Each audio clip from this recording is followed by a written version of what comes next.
Anda masih bersama kami dalam program Doncast. Saya Doni The Kaiser dan saya Don Bosco Slam. Iya, kita juga ingin mengucapkan terima kasih buat Anda pemirsa yang selalu setia menyaksikan program Doncast, baik melalui layar Nusantara TV ataupun yang menyaksikan melalui channel YouTube Nusantara TV Official. Silakan like, share, subscribe dan juga boleh komen. Ya, apalagi kalau ngobrol sama Mas Toto, komen apa aja boleh. Bebas. Bebas ya. Yang penting bertanggung jawab dengan komentarnya. Nah, kalau soal tanggung jawab, ini tanggung jawab politik dari para pemangku kepentingan sebenarnya sudah dihadiahkan kepada kita. Tinggal bagaimana kita kemudian memanfaatkan kendaraan ini. Ya. Dan itu kan salah satu implikasi yang besar itu adalah perilaku politik. Ya. Dan perilaku partai politik. Partai politik. Yang selama ini bisa jual beli tiket. Yang kemudian kita juga tahu bagaimana mereka kemudian menyatu untuk mengumpulkan semua kekuatan dan seterusnya. Dan kita tahu bahwa partai politik itu sebetulnya adalah pintu masuk kan. Kalau mereka merekrut kelasnya sampah, outputnya juga sampah bukan? Jadi garbage in, garbage out. Nah, kalau lihat seperti ini bagaimana Mas Tok? Pertama ada sebuah konstelasi baru yang menurut saya positif ya. Dalam konteks kita membaca perilaku politik partai-partai dalam membangun koalisi. Ketika masih mengenal aturan 20%, 25%, yang terjadi adalah sebuah kesadaran dari partai-partai, terutama partai menengah, atau partai yang bukan bagian atau ketua umumnya atau pimpinannya bukan presiden. Dia merasa peluangnya untuk bisa ikut berkompetisi dalam pilpres itu lebih kecil dibandingkan dengan partai yang pimpinannya adalah presiden atau menjadi penguasa. Kenapa? Siapa sih orang yang paling mungkin untuk mengumpulkan 20% kekuatan? Orang yang punya logistik, orang yang punya kuasa, orang yang bisa bermain misalnya dengan politik hukum.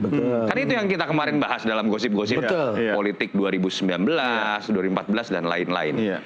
Ketika sekarang sekedar menjadi peserta pemilu, lalu kemudian bisa mencalonkan pimpinannya atau jagoannya, konstelasi akan berubah. Sehingga kemudian perilaku dalam berjalannya koalisi selama 5 tahun ke depan itu tidak didasarkan hanya pada ketakutan kepada sebuah partai atau ketua kepala partai. Karena presiden juga akhirnya berpikir nih, yang namanya 2029 menteri-menteri saya bisa jadi pesaing saya nih. Bukan hanya menteri loh, wapres saya juga dengan mudah bisa jadi capres pesaing saya. Yang positif buat presiden adalah dia tidak sekedar berpikir mengumpulkan logistik, mengkooptasi partai-partai yang udah bergabung dalam koalisinya, kerja saya harus bagus. Karena prasyarat dari dengan tidak adanya presidensial threshold adalah siapa yang punya calon bagus, kalau dia adalah incumbent approval ratingnya tinggi, dia akan didekati oleh partai-partai. Bukan lagi didasarkan pada kemampuan ngumpulin 20% Jadi kalau dengar kekuatan. Mas Toto, ini kan semua partai sama seksinya sekarang. Sama seksinya. Jadi tidak ada lagi preferensi karena kamu besar lebih seksi daripada yang kecil. Terbalik malah Bang Don. Sekarang partai yang kecil atau menengah pun kalau dia bisa mengkader pimpinannya, jagoan yang potensi menjadi capresnya, punya nama baik menuju 2029, partai ini berpotensi menjadi besar. Artinya saat ini saat terbaik untuk mencari calon lebih awal, lebih bagus untuk kemudian ditenteng oleh partai ini untuk efek ekor jasnya. Betul. Pada akhirnya kan ini sesuai ya dengan semangat presidensial bahwa kalau pileg dengan pilpresnya berbarengan, yang akan menentukan dan menjadi panglimanya itu adalah sosok-sosok terbaiknya. Bukan partai-partainya dalam mengkooptasi 20%, 25% atau menjegal calon-calon yang lain. Tidak perlu menunggu saat-saat menjelang pemilu ya. Dari sekarang panggung untuk mendapatkan spotlight itu sudah harus dimanfaatkan begitu. Perilaku lain yang bagus apa Bang Don? Kalau kita bicara, sekarang kan semua ngerasa nih, aduh ada kesempatan. Asal nama kita atau calon kita di hadapan masyarakat bagus. Artinya apa? Partai-partai pendukung koalisi pemerintah itu akan lebih berhati-hati menyetujui kebijakan presiden. Kalau misalnya ternyata akan merugikan nama partai dia atau bosnya yang lagi jadi menteri, mereka akan lebih kritis. Itu yang saya sebut. Bagaimana soliditas kabinet sekarang dong? Kalau baru seumur jagung kemudian, saya pikir di panggung depan kita tidak akan melihat sebuah perubahan. Belum akan terlihat segera ya? Belum. Tetapi ketika berbicara di panggung belakang, rumus itu kan mulai masuk di kepala partai-partai. Artinya bulan madu bisa lebih cepat selesai dibanding yang kita perkirakan. Dalam arti secara positif. Itu kan akan memaksa juga si presiden karena tahu nih sekarang akan lebih kritis nih partai-partai nih untuk kebijakan yang tidak populis, dia akan lebih mungkin memilih sebuah kebijakan secara lebih berhati-hati. Artinya sebuah perubahan-perubahan perilaku politik ini semuanya akan positif kok dalam konteks dialektika. Ya, artinya kalau kita lihat ruang persaingan lebih terbuka sebetulnya lebih sekarang terbuka, ini dan bisa lebih awal. Presiden lebih berhati-hati, tidak merasa mengkooptasi dengan enaknya.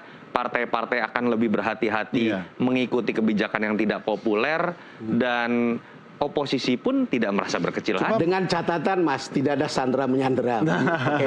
Pakai pasal-pasal. Masih bisa kali ya. Sandera, saling menyandera ini lebih sulit dilakukan. Kalau dulu menyandera itu cukup dengan bahasa threshold. Oke, Anda mau ngelawan saya. Emang bisa ngumpulin 20% ngelawan saya 2029. Sekarang andai kata Anda melawan saya, tetap bisa maju. Saya bisa maju. Kecuali mainnya kasar. Yang tidak diinginkan maju tiba-tiba di penjara, kena kasus penjara. Mungkin terjadi, tapi ruang politisasinya lebih diperkecil. Mas Toto, saya ingin menyoroti posisi wakil presiden. Nah, kalau misalnya belum ada hadiah MK ini, ya, 5 tahun ke depan sebenarnya kan wakil presiden bisa juga menanam, ya, bernabung untuk Pilpres di 2029. Tetapi ketika sekarang kondisinya berbeda. Meski misalnya RI 2 tidak diberikan tanggung jawab yang populer di masyarakat, tapi ketika dia membangun public approval dia populer di masyarakat, dia sudah nggak butuh ini dong, RI 1 sekarang ini. Iya, kalau pertanyaannya adalah siapa sih yang paling bisa mengumpulkan angka 20%, memang hanya presiden. Wapres pun tidak, apalagi sebatas menteri-menteri. Artinya apa? Memang harus diakui yang sebetulnya ruangnya menjadi terbuka untuk ikut bersaing itu adalah wapres, menteri-menteri, ketum-ketum parpol, gitu kan. Dan menurut saya sehat-sehat saja buat demokrasi. Artinya tadi balik lagi Bang Doni, bahwa kita akan melihat presiden, interaksi antara presiden dengan wakil presiden, mereka akan berlomba nih untuk kemudian menunjukkan dirinya baik di hadapan konstituen, masyarakat, dalam konteks kebijakan-kebijakan yang populer. Panggung depan akan sulit dibaca. Memang menjadi menarik bahwa ada keharusan berubah cara berpolitiknya. Betul. Kinerja juga berubah. Betul. Karena tuntutan ambang batas tadi sudah hapus. Betul. Kan gitu kan kira-kira ya? Betul. Kalau pertanyaan tapi kemudian berarti Prabowo doang dong yang dirugikan. Belum tentu juga. Kalau Prabowo kerjanya bagus, biasanya yang namanya incumbent mau dalam pilkada ataupun pilpres, itu lebih mudah dikalahkan kalau lawannya head to head.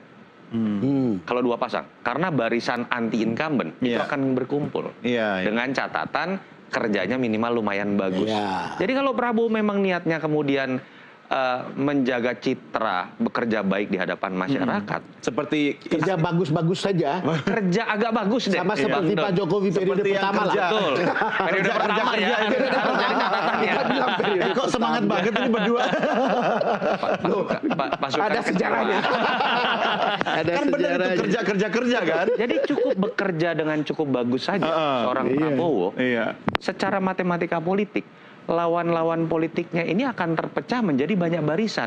Peluang Prabowo juga menjadi besar juga untuk menang.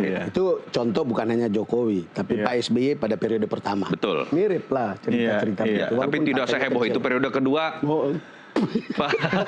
Pak SBY memang turun tingkat kepuasan publik, tapi tidak melakukan sebuah manuver ekstrim terhadap demokrasi. Enggak itulah. Kalau yang terakhir melakukan ya.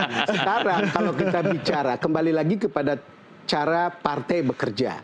Kan ini sebuah kesempatan yang juga sudah terbuka kan.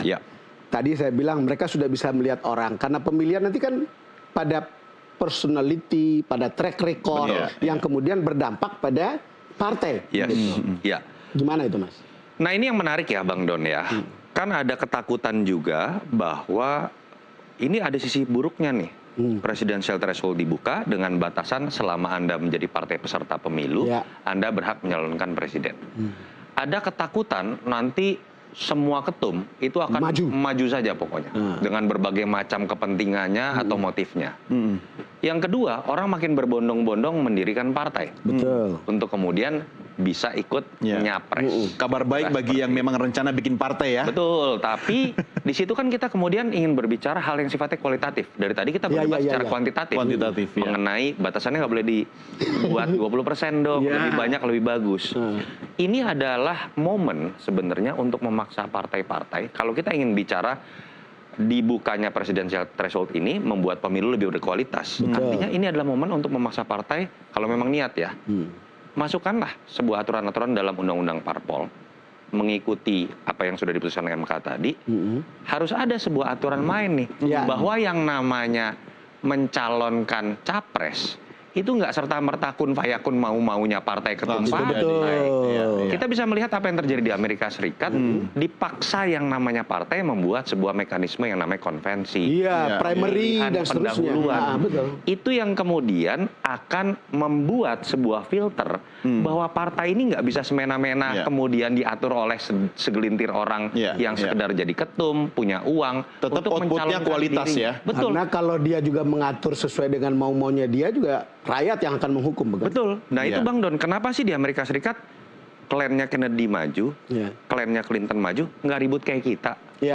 Bukan itu ada bedanya. Kita tidak ribut. Ada bedanya. Kenapa?